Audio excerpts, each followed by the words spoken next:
একদম পারফেক্ট স্টাইলে তুলতুলে নরম কুলচা বানাবো আজ। তো চলুন শুরু করা যাক। আমি এখানে কুলচার জন্য 4 কাপ পরিমাণ ময়দা নিয়ে নিচ্ছি। এবার এর মধ্যে আমি বাকি উপকরণগুলো দিয়ে দেব। আমি এখানে দিয়ে দিচ্ছি চিনি, তারপর দিয়ে দিচ্ছি বেকিং পাউডার আর দিয়ে দিব সামান্য পরিমাণ লবণ।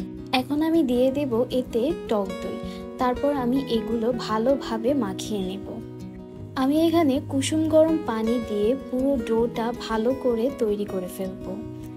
এখানে অবশ্যই কুসুম গরম পানিটাই নিতে হবে, ঠান্ডা পানি এখানে কিন্তু চলবে না। আপনারা এর পরিবর্তে লিকুইড দুধও ব্যবহার করতে পারেন। আমি যেহেতু টক দই দিয়েছি তো সেজন্য এমনিতেই আমার এই ডোটা নরম হবে, তাই আমি এটা উষ্ণ গরম পানি থেকেই মাখবো। এটা আমি খুব সময় নিয়ে আস্তে ধীরে ভালোভাবে মাখিয়ে ফেলবো।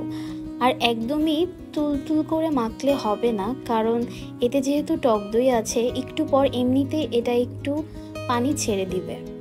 আমরা যেমন লুচি, পরোটা এগুলো পছন্দ করি, তার পাশাপাশি ওপার বাংলায় কিন্তু কুলচার চাহিদাও অনেক জনপ্রিয়। এটা অনেকেই বিভিন্ন স্টাইলে বানিয়ে থাকে। আমি আজকে একটু সহজে আপনাদের সাথে শেয়ার করার ট্রাই করছি। যাই হোক, আমার মশলানো কিন্তু অলমোস্ট শেষের দিকে। এটা কিন্তু যতটা ভালোভাবে মশলানো হবে আমাদের কুলচাটাও ততটা সফট আর তুলতুলে হবে। যাই হোক, আমার এটা মশলানো হয়ে গেলে আমি এতে সামান্য উপর থেকে কিছুটা তেল দিয়ে 1 থেকে 1.5 ঘন্টার জন্য রেস্টে রেখে দিব।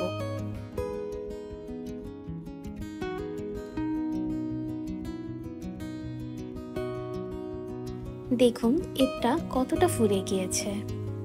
এখন আমি এই ডোটা আবার একটু মশতে তারপর লেচি কেটে বেলে নেব। আপনারা যদি চান হাতের মাধ্যমেও কিন্তু এটা করতে পারেন। আমি যদিও এটা হাতে করিনি, কিন্তু হাতের মাধ্যমে একটা শেপ দেওয়া সম্ভব, কেননা এটা অনেকটাই নরম থাকে। আর হ্যাঁ, কুলচা কিন্তু বেলে রেখে দেওয়া যাবে না, এটা কিন্তু সাথে সাথে গরম তেলে ভেজে নিতে হবে। আমি কিন্তু এক পাশ থেকে কুলচা রেডি করছি, অন্য পাশ থেকে ভেজে নিচ্ছি। আপনারা এই ডোটা দেখেই বুঝতে পারছেন এটা কতটা সফট হয়েছে। এই যে আমি এখন একে একে সব কুলচাগুলো ভেজে নেব। গরম গরম নরম আর তুলতুলে কুলচা খেতে যে এতটাই মজা, এটা কিন্তু আপনারা না খেলে একদমই বুঝতে পারবেন না। আমার কাছে কিন্তু এটা লুচির থেকেও বেশি ভালো লাগে। আপনারা এটা যে কোনো আইটেমের সাথেই টেস্ট করতে পারেন। আমি এটা আজকে ঝাল মুরগির মাংসের সাথে সার্ভ করব। আর এই রান্নার যদি লিংক আপনারা চান আমি আই বাটনে দিয়ে দিব, আপনারা চাইলে সেখান থেকে দেখে নিতে পারেন।